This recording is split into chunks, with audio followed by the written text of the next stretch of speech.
Han arribat ruixats localment intensos a la meitat nord i est de Catalunya i a les Terres de l'Ebre, on han deixat acumulacions al voltant de 80 litres per metre quadrat en 24 hores.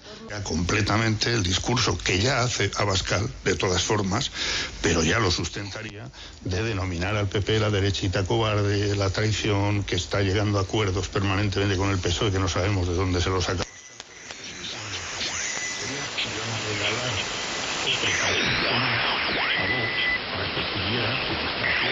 Se vio en Extremadura desgastando al PP. Entonces yo no veo ninguna posibilidad. Es decir, es una vez más ese fantasma que surge siempre y que el propio plan... Buenos días. ¿Qué tal? Muy buenos días. Mañana muy tranquila en las carreteras madrileñas. Ahora tráfico lento se sigue en dos puntos de la cual...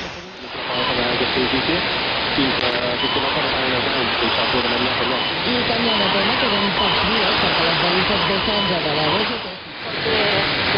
Por esto llevamos de año, por esto llevamos ya la tercera. Eso mismo destaca también la delegada del Gobierno, Pilar Bernabé, en declaraciones a Radio Nacional. El aviso rojo terminó a las 8 de la tarde, sin daños personales, pero eso sí, muchas calles anegadas. Unas calles que también sufrieron la Habana, que justo hoy cumple 14 meses, como recuerda la delegada. Son zonas inundables. Yo creo que a los expresidentes, a todos, hay que escucharlos. ¿Cómo crees de la teoría de los jarrones chinos? ¿Cómo se puede decorar la casa? Es decir, ¿cómo se maneja el que está en el poder con los jarrones chinos?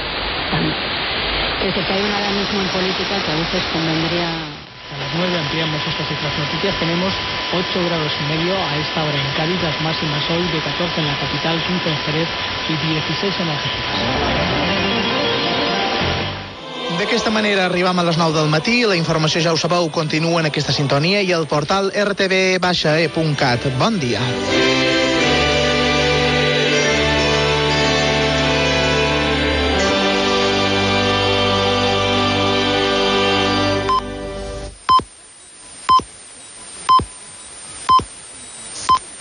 Son las 9, las 8 en Canarias.